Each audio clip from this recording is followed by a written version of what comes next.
Love you, bro. Hey, Donald, this is Clark. Hey, if you get a chance, could you give me a call back, please? Love you, bro. I want to talk to you about the house. Hey, Donald, this is Clark. Love you, bro. Hey, Donald, this is Clark. Love you, bro. In your living room in Burlington, Iowa right now. We're coming to you live, right? Yes, and that might be a pretty jarring change compared to the last episode. Yeah, if you've kept up on your caps off lore. Yeah. Assuming people are fucking hanging at this point. That's a total. I had a guy text me a little while ago. It was like, whatever happened to caps off? And I was like, God. We got a plan. And then, we don't have a plan, but... You always tell me stories like that. You keep me, like, hanging on by a tiny thread, because I'm always just like, nobody gives two fucks. And then you're always like, yo, my friend Jim Bob, he said he's my friend Trevor. Your friend Trevor. Yeah, my friend Trevor. You have a friend Trevor. Have you told me about this before? Probably. I figure I must have. I don't think so. I feel like I would remember you having another. Does he call you Mike? No, we were just talking about that earlier. No, I knew him through high school, so he called me Trevor as well. Okay. Yeah, he was in the Marines. He got cancer, like, right as soon as he was eligible to start getting medical funding from the Marines. So, like, really lucked out with the timing there. Oh, yeah. The way you were saying that, it almost seemed like it was going to be a bad thing. Like, no, he's good. He just asked about caps off. Can you imagine going to the Marines and then cancer is what takes you out? Yeah. No, I think he's still serving. I think he's good. Oh, okay. So no cancer. No cancer. Okay. You said something about ads? Yeah, we have some ads this week. Don't say that. Don't say it like that. Like, oh yeah, so we got let me pull up the I told you they're not copy quite, they sent us. They're not quite what you think they are. I'm but sure. I think you'll still like it. So number one, I don't remember if we ever talked about it on the podcast, but my mom has a friend named Jenny, and Jenny you met at Best Buy.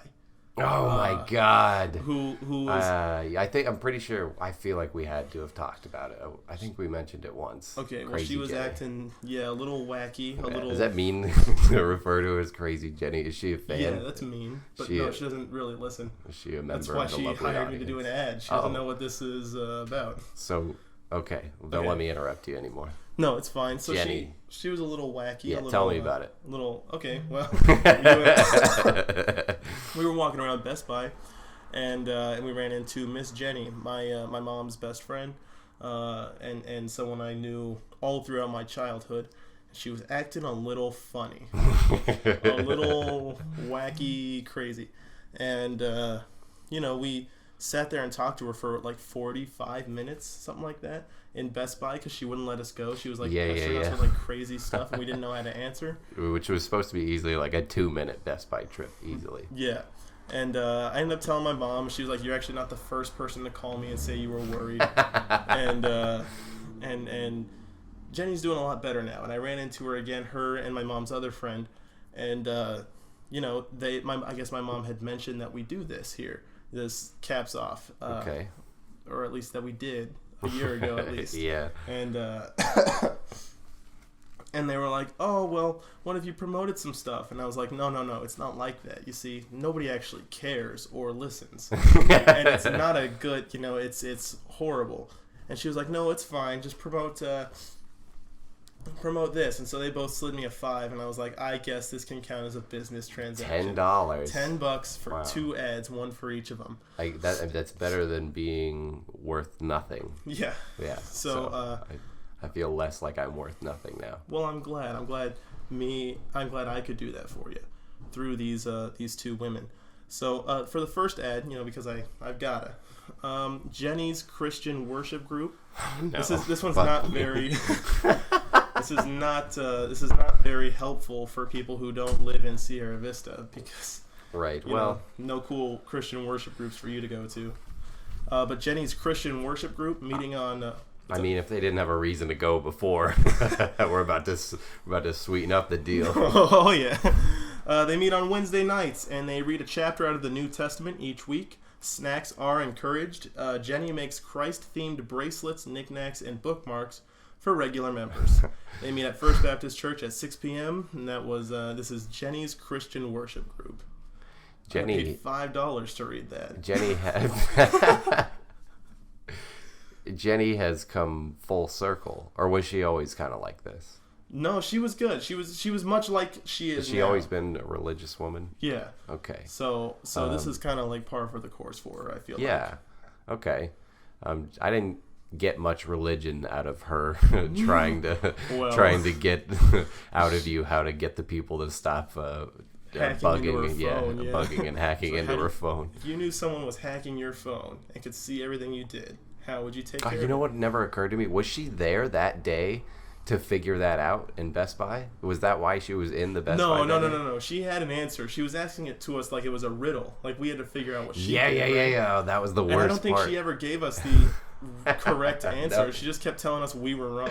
Do you remember the question, like as verbatim as you could remember what she kept just asking? I think I just over said and over I think again. I just said it. It was like if you knew somebody hacked into your phone and they could see everything you were doing, how would you handle that? How would you fix that? Yeah. And we were like, what? And I'd be like, I don't know, take it to the store. And she'd be like, no, you're up. Like turn to you and be like, you're up. Like back and forth to us.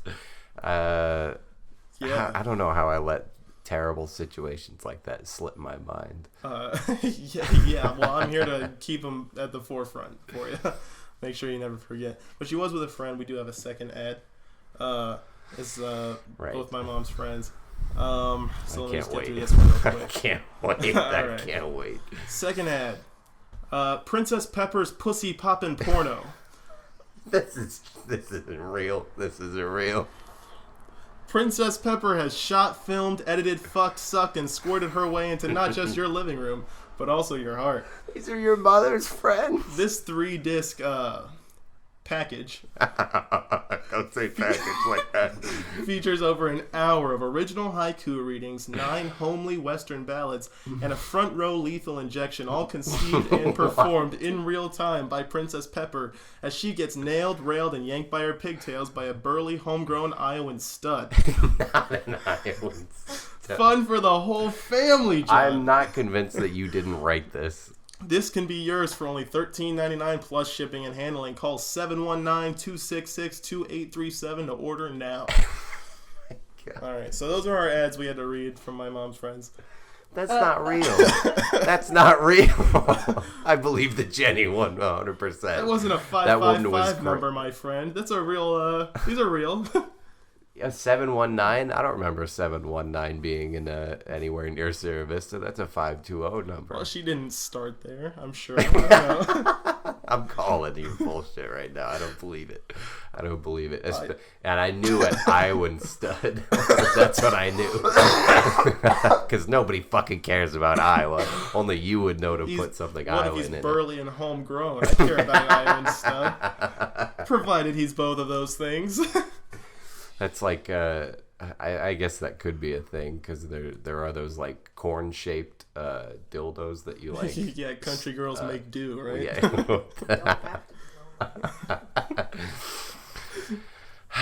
Those aren't real. No, those weren't real. No. Either of them? Uh-uh. Okay. Well, I'm glad you fucking just got to entertain me for a minute. Yeah, that phone number is real though. It was very convincing. What's the phone number? I'd like for you to call it. I think that'd be great. Okay. If we could call it here. You want me to call it right now? Yeah. I can call it on my phone. I've already got it. Is someone going to answer it? Or is it going to be like an answering machine? You're going to have to find that out on air. That makes me so nervous. God, we haven't done this since episode 5. No, we haven't. But it's not quite the same. Are you going to, on your phone? Yeah, I can call in, just hand the phone to you. Okay. And you just hold it up to your mic and you talk. I don't want to talk. No, it's. I don't want to talk. I think you should. Anybody. I really think you should. I'll give you one hint before we go into it. Okay. The line is called Callin Oates.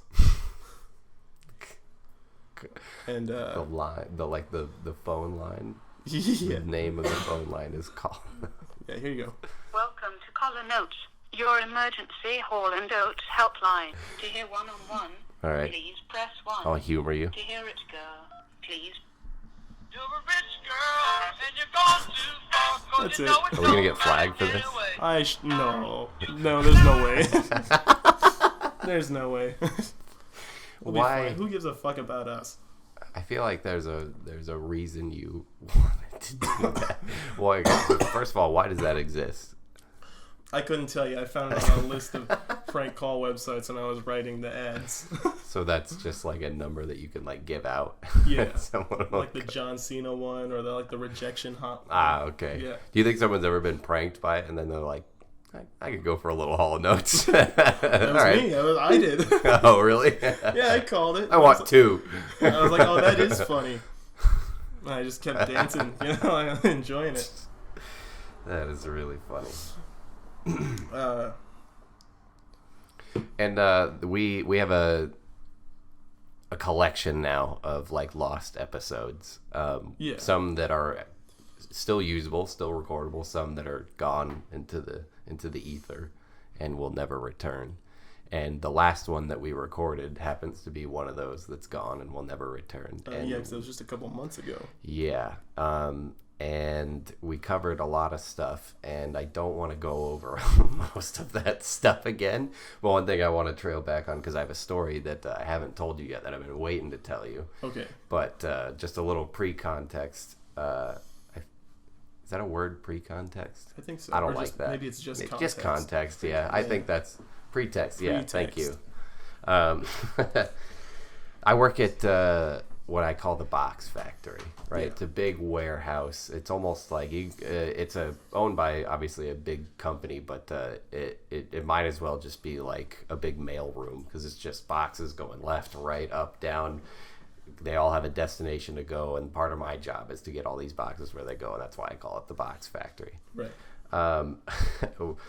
There's believe it or not, there's 2 people that work in the box factory. Out of there's like I think 600 employees there. Holy there's shit. 2 people that are missing their right arm, and I know one of them. The other one I've just kind of seen, which is hard not to see when you see someone walking by. Like, that guy definitely missing an arm. So you keep note of all these people walking around with missing appendages. But there's one that's happened to be like one of my Which managers. one's your favorite? The one that I know, I guess. Alright, cool. He's all right. His name's Frank. We call him One Arm Frank. One Arm Frank. Just to We keep already that got fresh on your Three-Finger mind. Yeah. Oh, I want to see a Mortal Kombat match between One Arm Frank and Three Finger Polly. But so One Arm Frank, he's like I say, he's one of my managers. He's a pretty all right guy. I don't have that many complaints about him, really. But he's one of those people that, like, when I first started there, immediately would talk to me.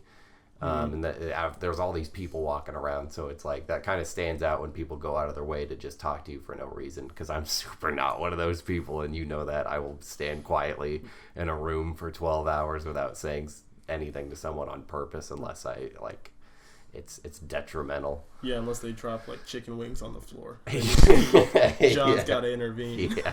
So did we ever tell that story? We I'm had sure to. we did. Oh, fuck you. But John stuck it to the man at Domino's for dropping chicken wings on the floor. That's all. It was heroic. That's how we became friends. Do you think that's what it all stemmed off of? I think so. If I don't remember very clearly, but I think it was like that was the time I was like, maybe this guy's all right.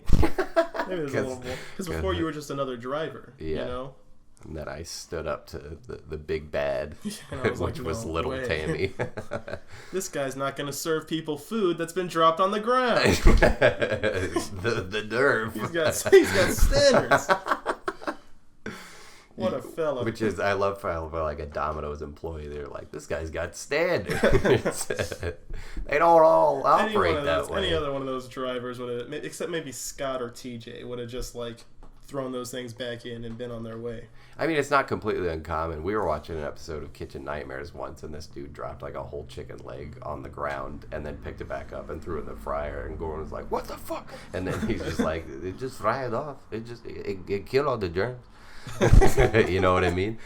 So anyway, One Arm Frank, he started talking to me, and one day I wore one of Alyssa's Elvis shirts. She's got this shirt that says Memphis on it. She's got Elvis and like some numbers and shit. And it was such a short conversation for as funny as I find it. But he's like, Elvis, huh? You a big Elvis fan? I'm like, yeah, I like some Elvis. I wouldn't say I'm a really big Elvis fan. This is more my wife's shirt, but I could get down to some Elvis. He's like, yeah, I think it was like 10 years or so ago that he died. I was like, that doesn't sound right. And then, but I obviously didn't like say that doesn't sound right because he's One-Armed Frank. Yeah. What am I? Yeah, he challenged One-Armed Frank. He beat Three Finger Polly allegedly. But so he goes, yeah. It had to be like 10 years ago. Easily the worst day of my life. Oh, wait a second. Hang on just a second. I'm glad you picked up on that right away because if that was the worst day of your life, how could you not know it didn't happen 10 years ago? Even more importantly, the man's missing an arm.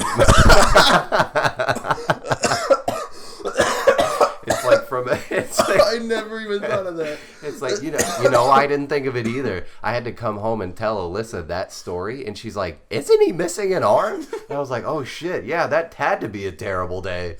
Arguably way worse than any other day. The day Elvis died. It's not like he was Elvis's neighbor. He wasn't Elvis's friend. Right. He just liked fucking Jailhouse Rock, you know? Elvis was the biggest star of all time. It's true, but I just don't know how. Except for maybe The Rock now. Would you give your left arm in replace of Elvis dying? No. No. No, that guy had it fucking coming. Are you kidding me? He did. I'm a big enough fan of Elvis to know he had that shit coming. He could have stopped it. Come on. Would you give? How about like a finger? A finger for Elvis Presley to still be alive? Yeah, you claim to be a pretty big Elvis fan. You wouldn't give 86. He'd be about to turn 87. Cool. Is that really worth it at this point? How old's Ozzy? He can't be in his 80s. Would He's it also fucking decrepit, though, would he be brought back at 86, or would it like also bring music like that he's made up to this point, like between 1977 and now? I think the way it went in my head is he would have never died. Like you lose the finger, and then that changed the course of history to the point where he never would have died. Can I change? Do you think someone would have killed him? Well, no. He didn't really do that much controversy. And all right, I'm gonna backpedal on that statement. Yeah, he was fucking bitches. Priscilla knew. By bitches, you mean children. well, he do be fucking bitches. Yeah, no. Apparently, Priscilla caught him. I think I heard this on Tell Him Steve Dave on a different podcast, so take it with a grain of salt. But apparently, Priscilla caught him cheating once and was like, hey, what the fuck? And he's like, well, I'm Elvis, and you're just gonna have to get used to it. This kind of thing's gonna happen. I imagine he says baby a lot, like Johnny Bravo. Yeah. I'm Elvis, baby. You just gotta deal with that, baby.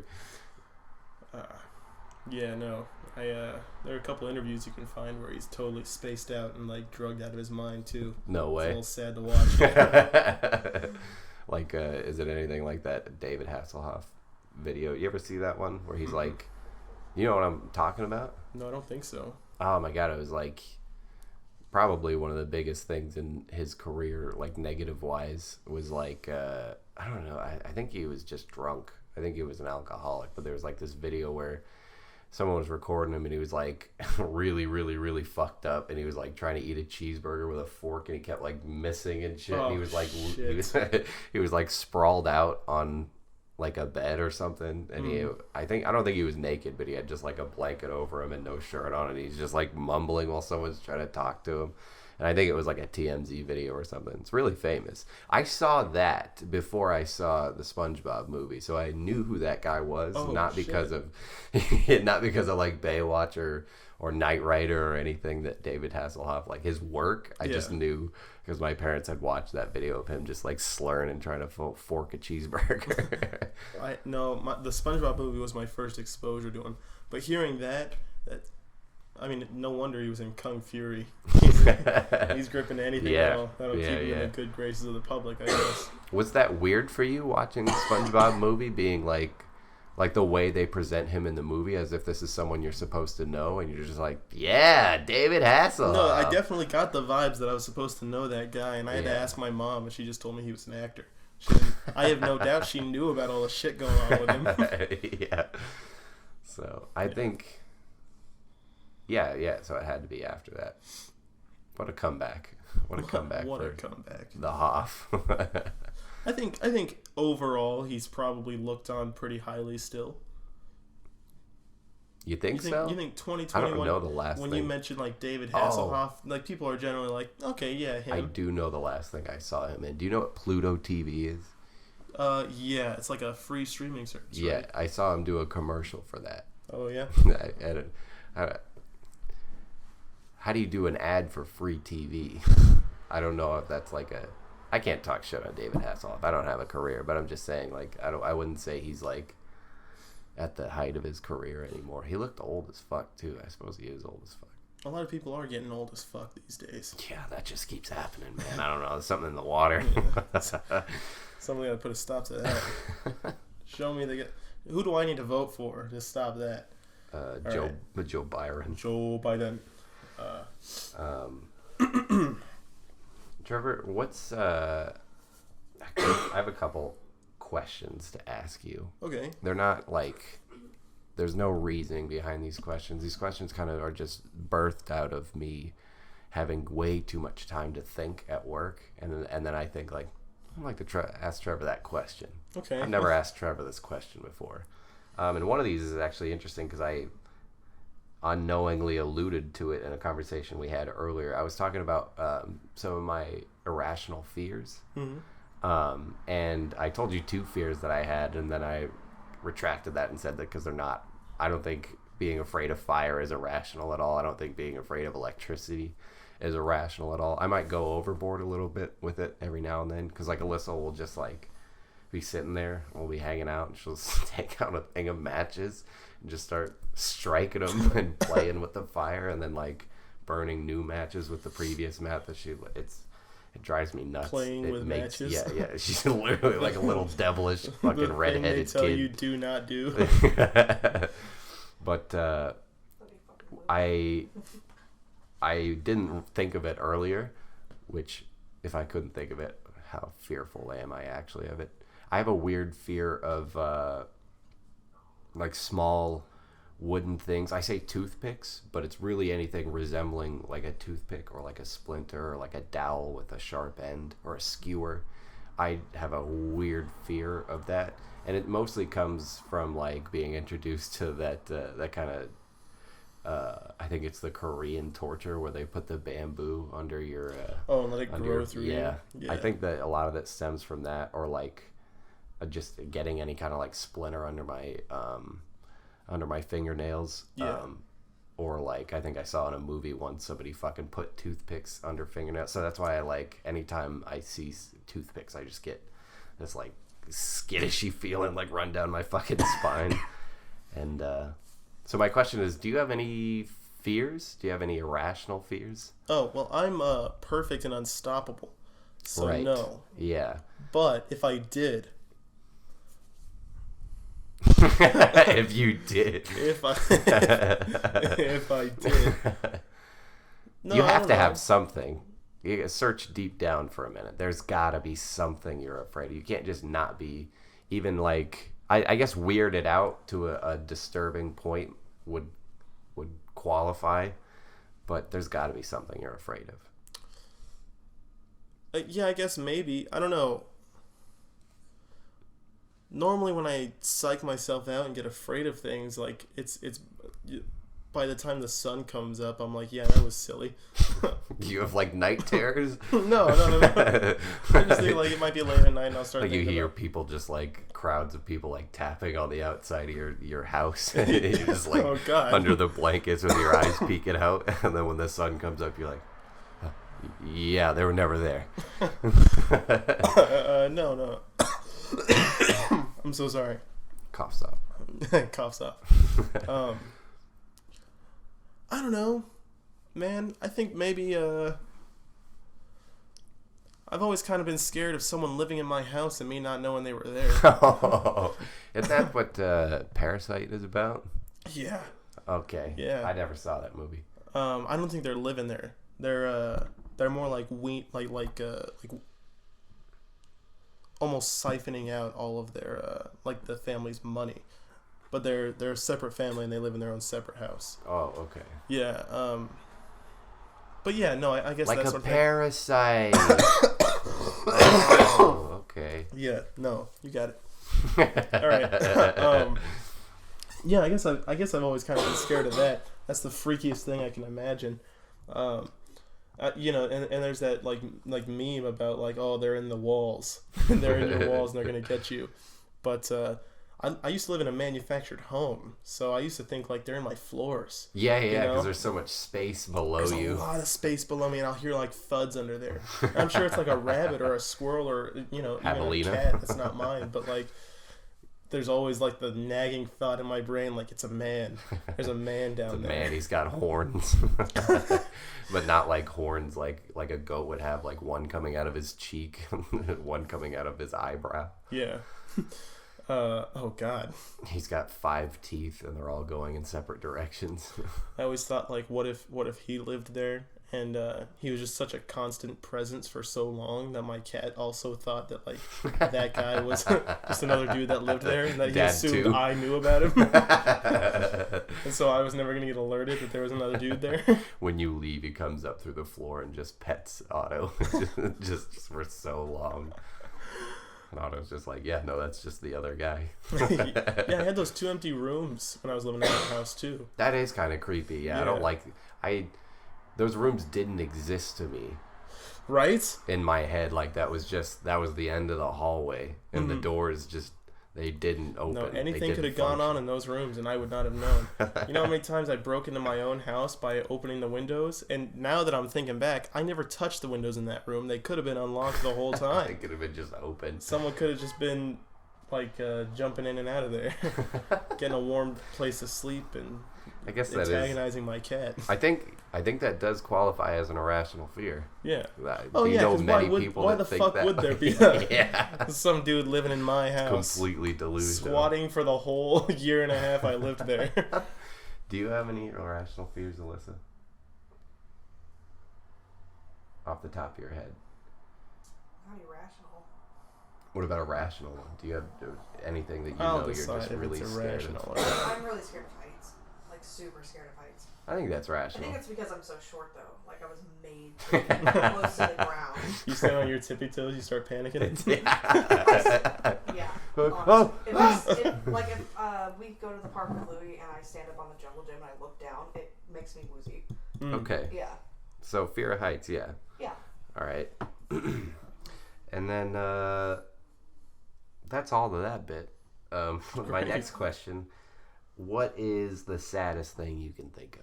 The absolute saddest Yeah, thing what I can makes think of. what makes Trevor sad? Or like, have you ever tried to make yourself really sad on purpose? And what makes you sad?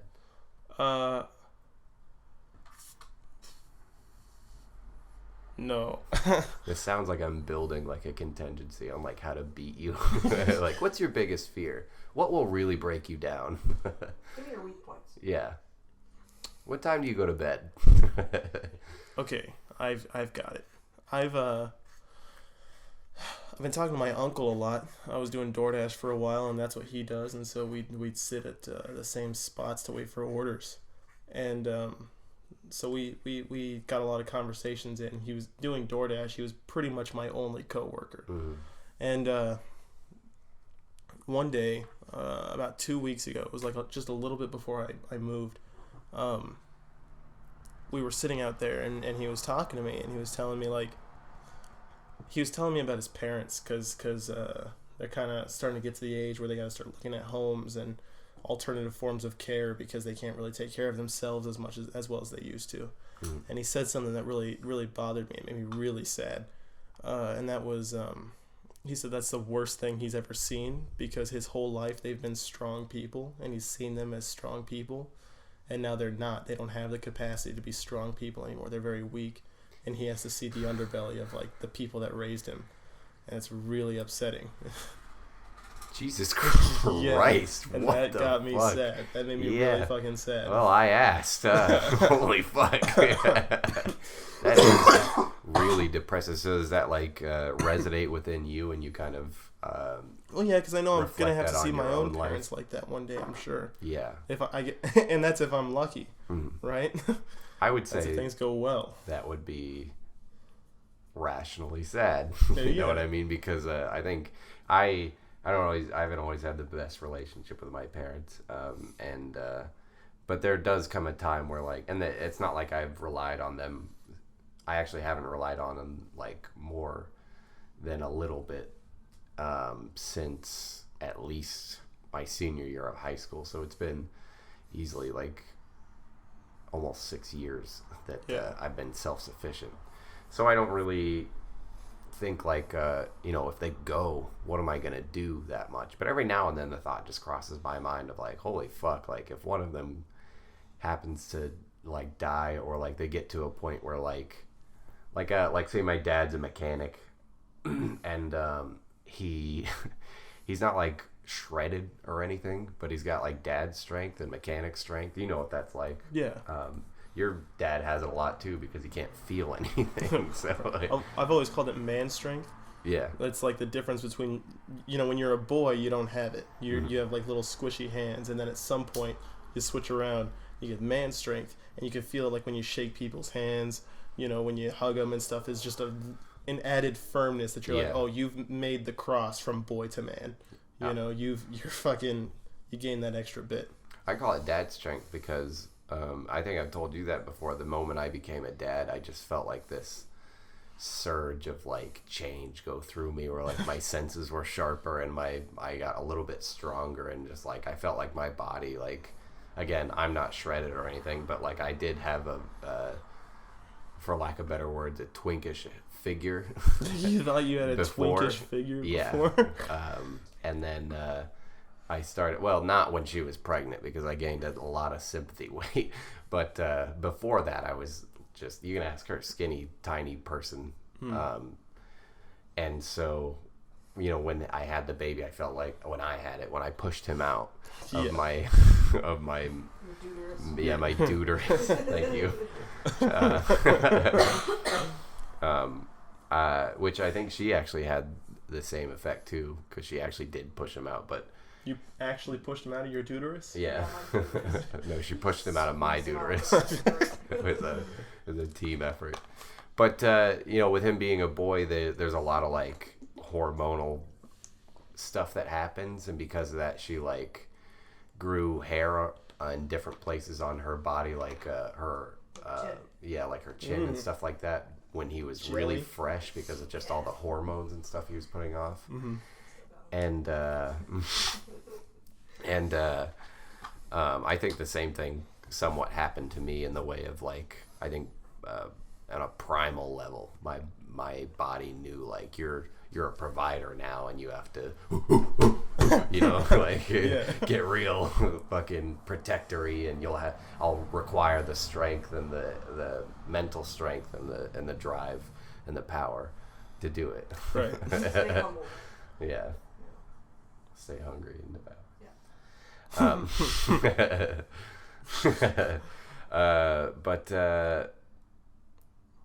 Yeah. So that's why I call it dad strength. And trailing all the way back to my dad, that huge fucking tangent.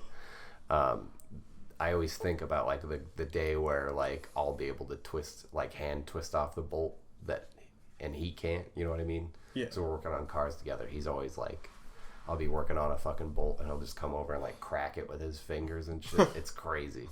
He's got some fucking stupid like fingers. He got big ass, thick, like dirty, grimy sausage fingers. fingers? Yeah.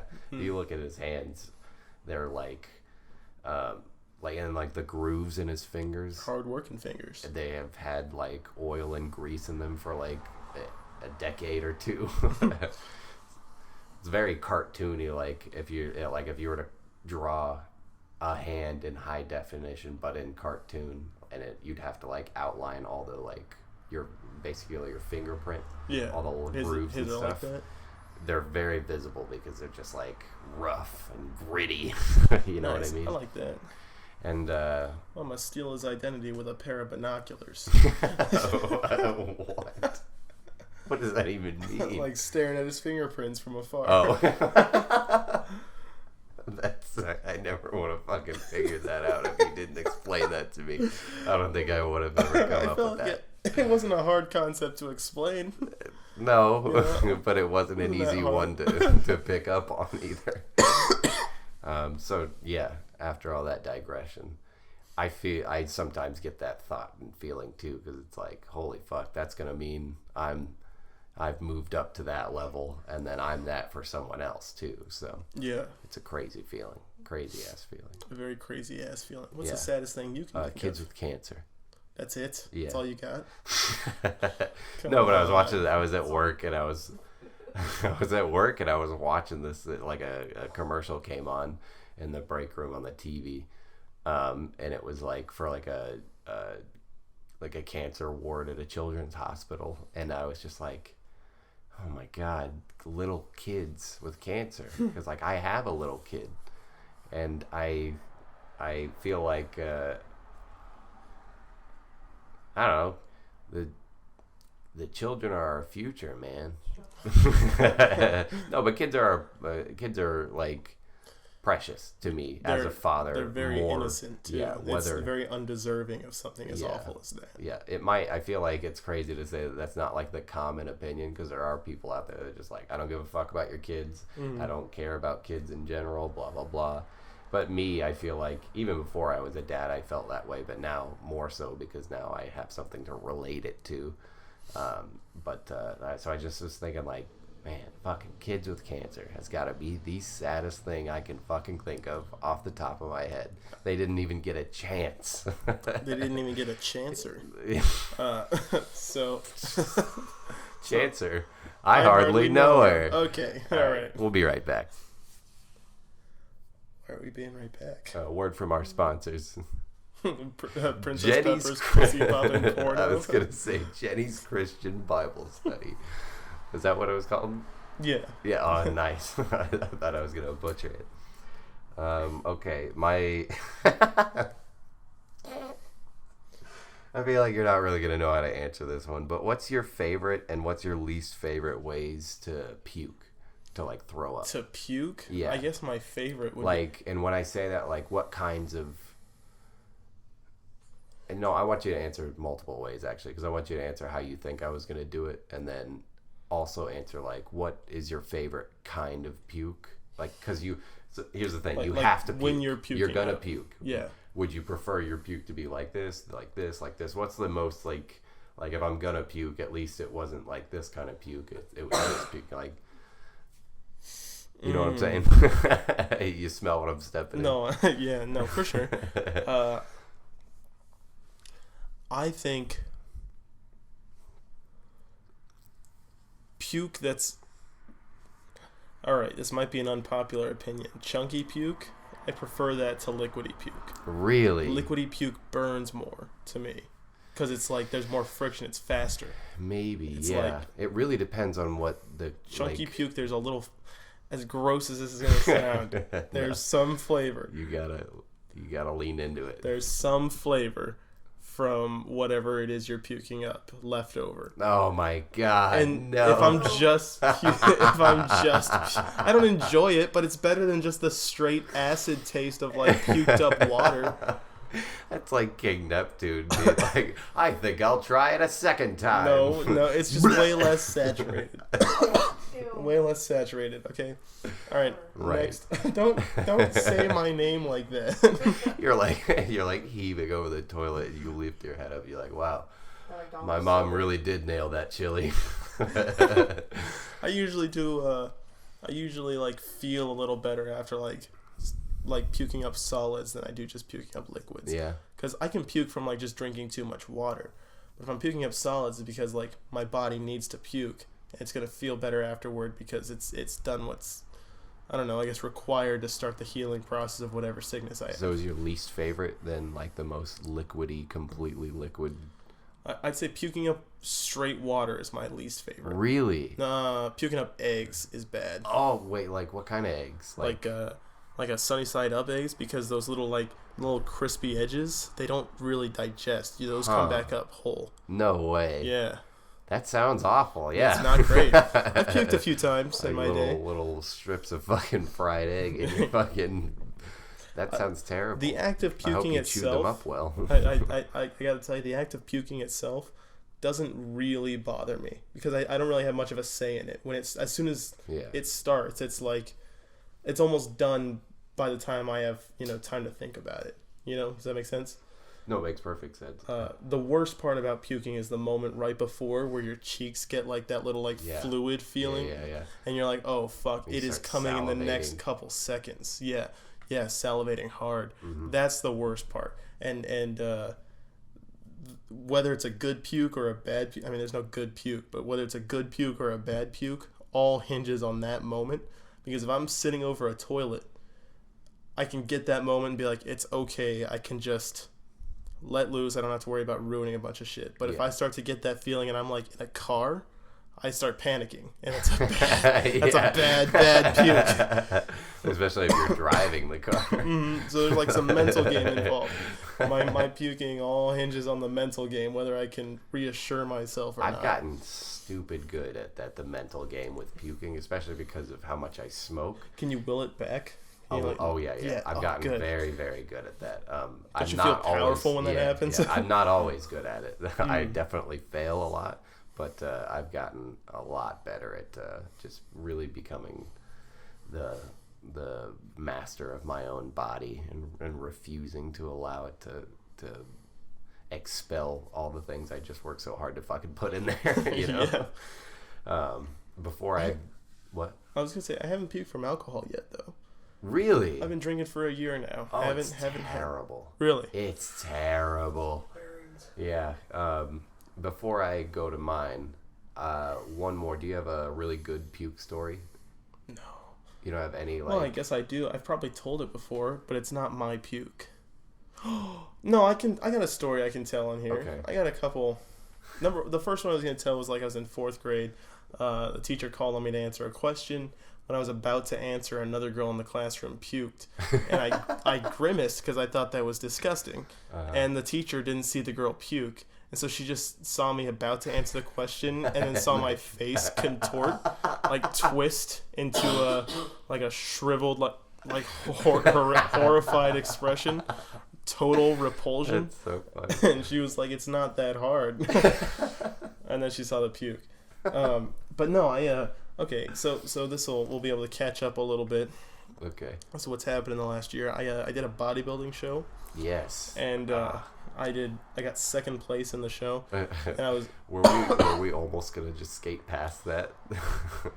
Like if we would have just wrapped up in the next 20 minutes, do you think we would have gotten that in there at all? No, probably not. That's amazing. It's not, such a big event. You got 2nd place in a bodybuilding contest. Yeah, but it's not super important for me to talk about except for the funny parts. I guess. So I'm proud of you. I think it's a big thing. Well, thank you. I'm proud of myself too.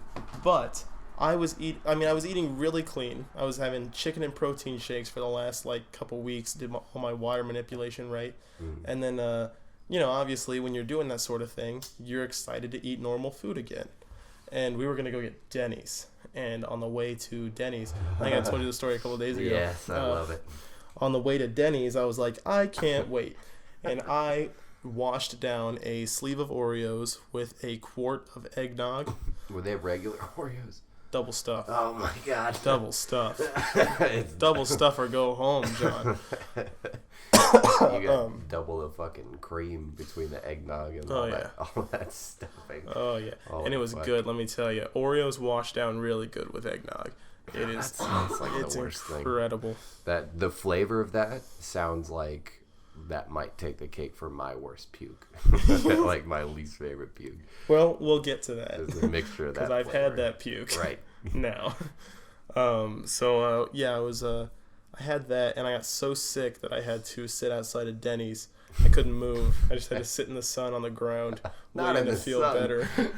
And then I went back in, and I felt a little better, so I sipped some Dr. Pepper, and my stomach started twisting again. So yeah, because that's like syrup for your body. That's that only really wants water. And every time I started feeling better, I kept going back to that Dr. Pepper and then feeling worse again.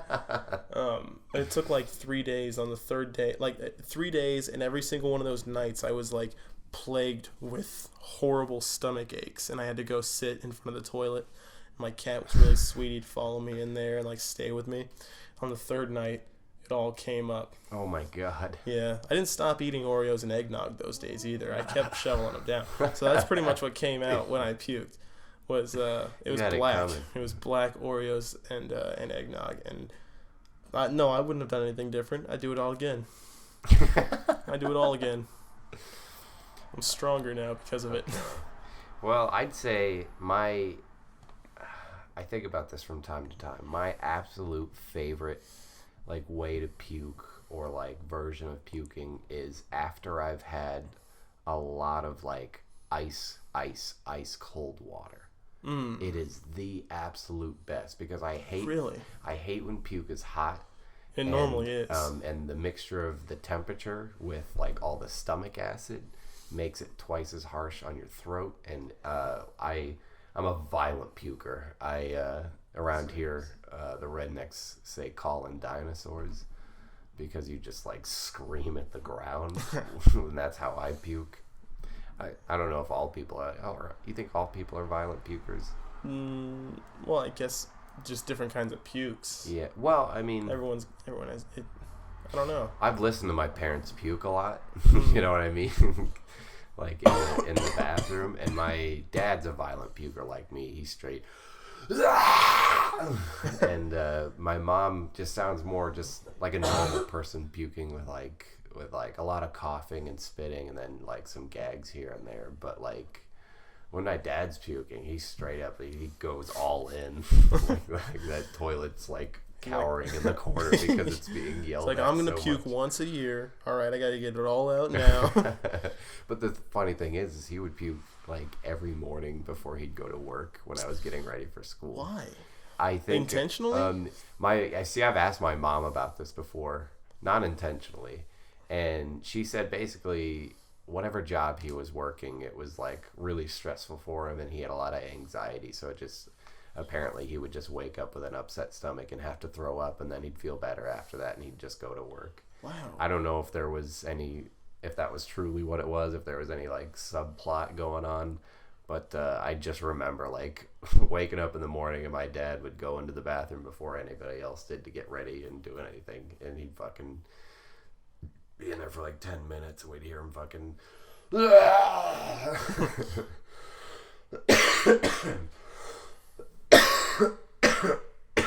burnt my throat up, coughs up. But my least favorite, I think, would be after any kind of citrus. The worst ones, I used to drink a lot of Kool-Aid as a kid, and one of the reoccurring flavors, it was either, in my opinion, there were so many good flavors out there for Kool-Aid potential, but for some reason my parents only ever bought the orange and the grape. The grape's good. I am a huge anti-grape flavor. No. Like, I love grapes themselves. I can't stand like artificial grape flavoring. They're not anything. the same flavor, and you have to keep them apart. No, and I super do, because I love grapes and I hate grape flavoring. Man, they're completely separate to me. No, I love grape I don't like flavoring. grape popsicles. I don't like grape Kool-Aid.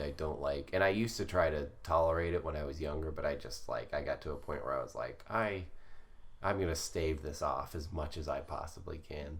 Well, and to each his own. But I remember a couple times getting really sick as a kid, and then my parents would give me like ice grape Kool-Aid when I would be like laying on the couch and shit, and then soup and fucking crackers, because that's the cure-all, I guess. Yeah. And eventually I would literally just vomit black all over the carpet and shit. So I think, and that one like burnt a lot because of like the sugar and the Kool-Aid and shit. And or like, have you ever puked after having Hawaiian Punch? Because Hawaiian Punch is really like acidic. Yeah, I bet. And it's terrible. It's absolutely terrible.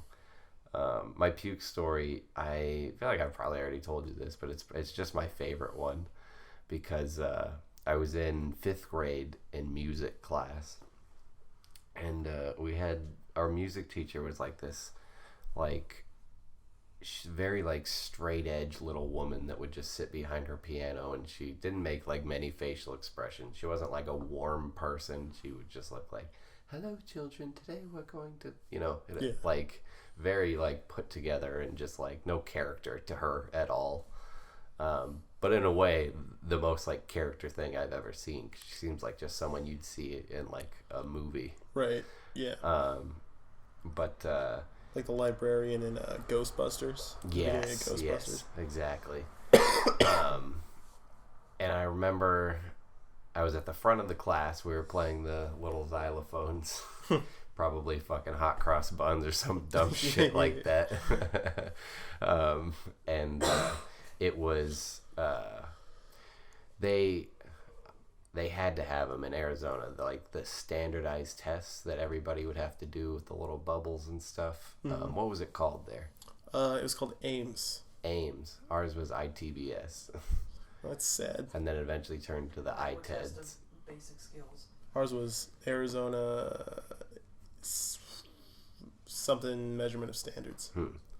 Well, it was that week, and I remember that every time they would do that, they would bring the packages of peanut butter and cheddar crackers and like hand them out to everybody. Did they do that for you guys too? I don't think so. Was there snacks at all ever? No, but they were normally half days, so we just got to go home. Really? Yeah. Oh, wow, you guys lucked out. Yeah. They just put it into we worked like the full day doing it, and we would have like, instead of having like, in 5th grade you do like, we do a half hour for social studies, and we move to math and blah, blah, blah, and one teacher. They did that basically, except for we're going to do, here's the allotted time to do the test for social studies. Here's the allotted time to do the test for, and it would take all fucking day. And sometimes it would take multiple days, just depending. We had half days for a week. It was all that sounds awesome. Yeah, Monday through Thursday was testing, and then Friday was just another half day. That sounds way better than what we did. Yeah. But they had this checklist that they would go over every night. They'd be like, eat a big breakfast, and make sure you get plenty of sleep, and bring a number 2 pencil and an eraser separate from the pencils, and fucking then they give you that was ingrained in there. Every year they said the same shit, and we basically did that standardized test every year. I mean, I don't remember ever doing it in high school or anything, but we did it in middle school too. Optional, and we would always skip class. Oh yeah, we did a lot of skipping class. We didn't like to stick around for that shit. Which is why in the yearbook, I think I've already mentioned this, my picture looks very funny because it's my picture from freshman year, because that was the last time I decided I was going to participate in picture day. I was just like, I don't really need to go to that, do I? Bueno was too lazy to do that. My high school, they would just list your name.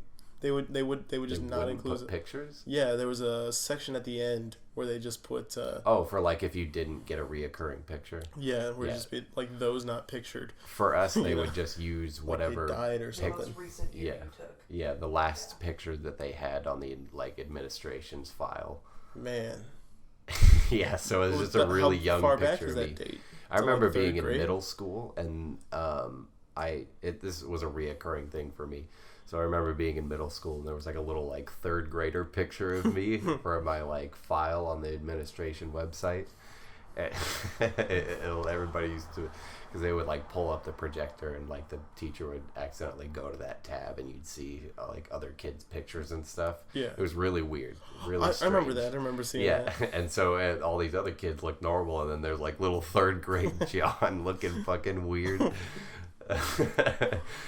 God, I feel like I've gone on so many fucking tangents. Yeah, I'm trying to remember what the original point was. I've been Oh following yeah, along the we're whole talking time, puke stories. Oh yeah. So anyway, 5th grade, playing the xylophone. It was ITBS, and I had a friend that didn't want their crackers, so I ate my sleeve of crackers and his sleeve of crackers. Mm-hmm. And I guess it just didn't sit well with me, because I was in the middle of fucking hot crust buns, and I started to feel it kind of work its way up into my throat. Mm-hmm. And kind of like you would have a pencil in your hand, like in between your index and your middle finger. I had the like little mallet for the for the xylophone in my hand. I just brought my hand up like that onto my mouth, and since that was in my hand, kind of like in between my fingers, like a pencil would be, it didn't make like a good suction on my mouth, and it kind of landed like that. It spewed and everywhere. It fucking it absolutely like with soap, because I was trying to fight it, but it was all coming. Was it still orange? And so it filled up it filled up my cheeks and then spewed onto the teacher over her piano. Holy shit! A fucking a mortar shot. Yeah, and it was, and then obviously once I saw it was breaking, I was like, well, my hand doesn't need to stay up here, so I went and I pulled it away, and it just like fucking splashed all forward. It was so chunky, it got all over the front of her piano, and just like the only thing that hit her was like that first like initial like little stream that came out of the top of my fingers. Yeah. So she just got like a misting, but her piano got the full 9. It got the full like all over it. You could see little like corners of the cracker that I didn't quite chew up all the way. And the funny thing is like she just like she had to clean herself up and get a janitor to clean it up, and she had to clear the classroom out. So she just basically handed me a trash can and said, "Go walk to the nurse." And so I did. She was that nice about it. And yeah. Good. Yeah, no. She wasn't like, "You little shit." Like, "You fucking puked on me." It's my birthday. But I think she had a wig. There was this like rumor that one day a kid saw her bend over and like her hair fell off, and she like scrambled to get it back on. And so we always thought I miss about being that. in elementary school, hearing shit like that. And the more we thought about it and looked at it, the more it did kind of look a little fake, like the way it just like sat at the top of her head, almost like a hat. Yeah. And so, thinking back, she probably had to get that professionally clean, because I like fucking gleeked my orange juice all over it.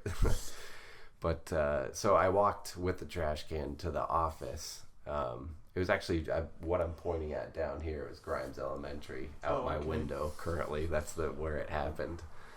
And so they were instructed to call my parents, and another thing we were talking about earlier is how awful I was academically in school. And in 5th grade, I had all but given up on doing work. So my teacher did not like that at all. And so naturally, when she had gotten wind that I was going home and my parent was coming to get me, she had like gone through my desk and gathered all the homework that I'd been refusing to do and like gave it to my dad before he got to the nurse's office to come to me. So he was like so fucking pissed at me.